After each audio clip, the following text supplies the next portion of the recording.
Where's my focus going? I can always be upset about something. Where do you tend to focus more? Your past, your present, or your future? We all spend all three, but where do you spend more of your time? Most of us who are achievers tend to focus on the future, but all the joy is in the present.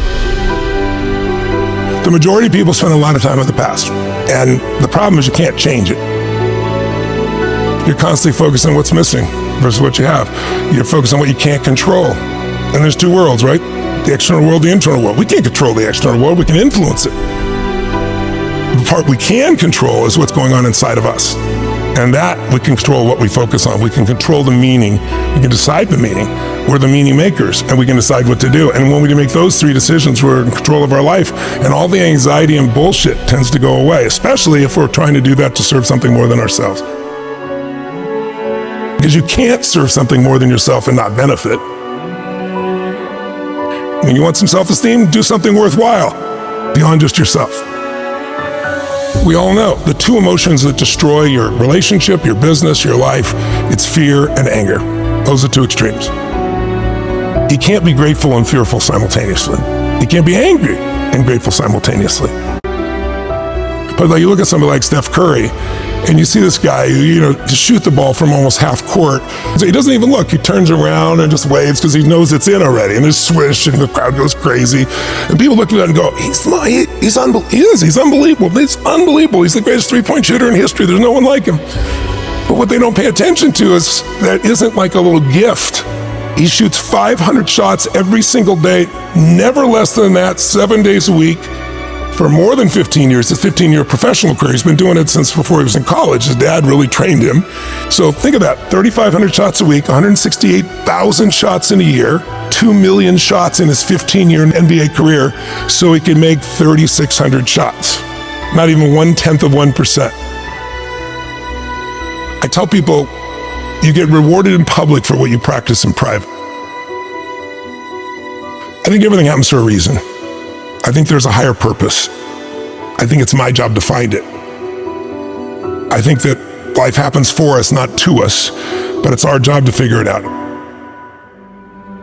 You're going to battle with internal things within you and external things, but if you keep going, you're going to eventually slay your dragons and you come out the hero of your own life, and you have something to share that isn't bullshit. It's not something you read somewhere. It's something you've lived. Something you want. And everybody can feel you've lived it because it's a different level of ownership, And then, by the way, as soon as you do that, it happens again. You're called on another journey. You have a new level of challenge that you need to go on. It just never ends, but it makes life really, really beautiful.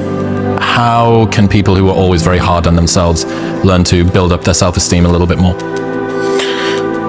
I don't know if self-esteem is the answer. I don't think it's bad to be hard on yourself, as long as you also celebrate when the victories happen. But so many people will tell you, I have poor self-esteem because when I was a kid, people said this to me and that to me. And it's convenient that we remember those things and not the positive things that also occur, obviously. But I think it's more important is to realize that self-esteem is earned. It's only earned by you with yourself. You're not going to get self-esteem because everybody praises you. Someone can tell you your whole life that you're brilliant, you're a genius, you're beautiful, you're handsome, and you not believe it. Someone can tell you, you're a piece of crap and you're never going to become anything, and there's a part you can say, I'll show you, as many people have, and then they develop drive out of it, right? So it's really, self-esteem comes from doing incredibly difficult things where you pushed yourself. It's not virtue signaling. It's not telling people about it. It's what inside your soul is true. And the more you do things that are incredibly difficult, and especially things that are meaningful, meaning they're not just about yourself, the higher that esteem would be. I think the most important thing for self-esteem is to find something you care about more than yourself. If you find something you care about more than you won't be thinking about yourself all the time, and all your bullshit self-esteem just goes out the window. The real question is, what do you want? If you want an extraordinary life, my definition of that is life on your terms. Some people, it's 3 beautiful children, a white picket fence. Some people, it's building a multi-billion-dollar business. Somebody else, it's writing poetry. Instead of looking for somebody else, it's like, okay, what do you really want from your life? And aligning yourself with moving forward towards what you really want. If you can do that in a way that also you feel is serving others simultaneously, there's a sense of meaning in life that can't be replaced by self-esteem or praise or compliments or being nice to yourself. And I don't think it's bad to be tough on yourself. I'm pretty tough on myself, I'll be honest with you. Being overly tough on yourself usually comes by making comparisons that don't make sense. You're comparing to somebody else's life that has a totally different path, a totally different experience. We all develop in different stages and different things. We all want different things. But eventually you wake up and say, it's good to be strong with yourself, but beating yourself up just lowers your energy. And when your energy gets lower, you produce less. And you don't have the same level of joy. You don't have the impact that you want to have, nor do you have the excitement that you really want to have. So I look at it as something that it's worth earning your own self-esteem, but it's really not the secret. The secret is find something else you obsess about more than yourself, and you'll have a level of energy that will compel you over the long term. When I began with a fuel, which was like, I'm gonna show them, it was anger that drove me. I'm just gonna show you type of thing. But that fuel doesn't last. And then the next fuel that people tend to use is, I gotta succeed. But there's a little fear underneath that's driving them, which is like, what if I don't?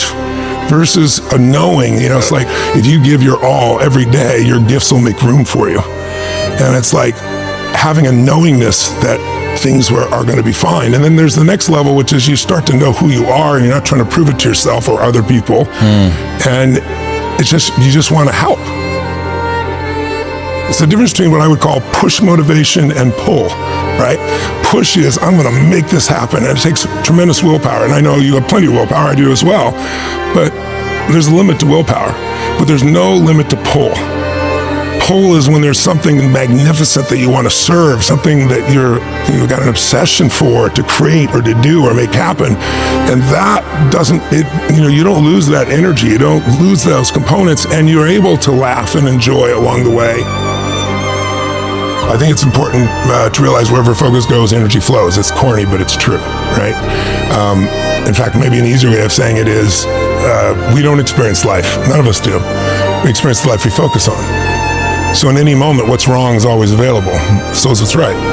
So it's not about being positive. It's about being intelligent. You got to look at the impact of what you're believing. And you got to look at and say, where's my focus going? I can always be upset about something.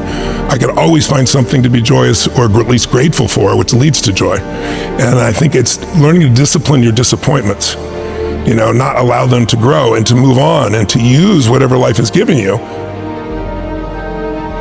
You can make some simple patterns and change your whole life, a focus. The minute you focus on something, your brain has to decide, what does it mean? And meaning is what creates emotion, and emotion is where your life is, right? And so the quality of your life is the quality of your emotions. We all have a pattern of focusing on what we have and at times on what's missing. Which one do you think most people spend more time focusing on, what they have or what's missing? You can engineer your life to have more happiness, but I think the real challenge is thinking so hardly about being taken seriously just represents your fears, right? It's like, I think spiritual development, when people talk about spiritual, not religious development, spiritual development is the level of comfort you can have with just being your real self. And I think that's not an easy task, because we all are trying to be something, but we already are that something we're trying to be. That doesn't mean you can't be better, but it's like accepting and appreciating what you really are, and instead of projecting, something else, takes a lot of pain out of your body, takes a lot of wasted energy out, it gets a lot of fears to just disappear. And I don't have an easy path for that. I think it's the hero's journey. I feel if I work my ass off, now I've done my part, okay, now come through me, let's do this, and it tends to flow. Life happens to me, or I happen to life, but life happens for me. Yes, to me. Yeah, is a wonderful reframe. Yeah, I really believe it.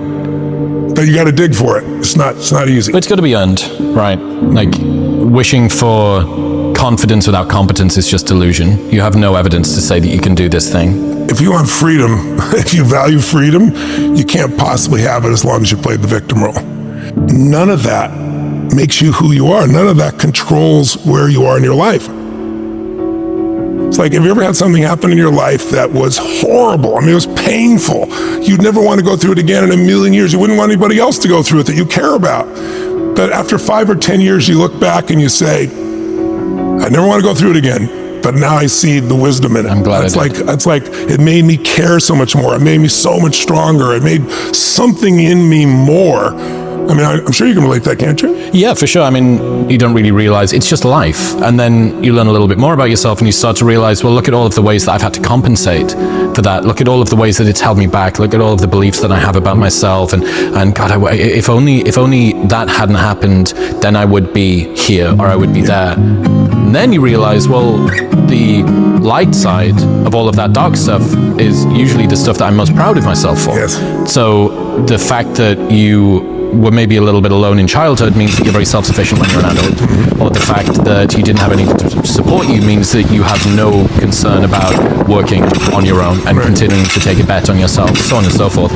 So you end up having this really strange loop where you go from unconscious incompetence in that you've somehow been through something that you really hate, to this sort of awareness of how it's held you back, to this awareness of how it's propelled you. And then you have to get to this really difficult place, which is, okay, so this is a thing that I kind of wish hadn't happened, and yet I'm grateful that it did. And it's like a psychological superposition that you need to hold in your head at the same time. You can't collapse it down into one. You need to hold both of these things. It's like, yeah, that's fucked. Like, that shouldn't have happened. I really wish that. And had you have been able to see you, had you at 36 have been able to see you at 12, you'd have picked them up and given them a hug and said, I believe in you and you don't deserve this. But it needs to happen to you. It was meant to be. Now, I don't believe like everything's meant to be. I think situations are meant to be, and then it's our job to choose how we're going to use them or be used by them, right? I think that's the difference. But I think, we get easy times and tough times. Why is that important? It is incredibly peaceful if you've done the job in the beginning because you know who you are. Now you have an amazing life.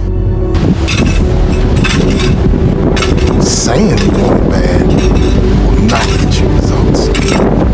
But showing you want it bad will. Talking about it will not get you results. Doing it will. You see, in life, you have a choice. You can either be a spectator or you can be a participant. Spectators like to talk. Participants are all about action. You see, everybody talks a good game, don't they? But what separates the successful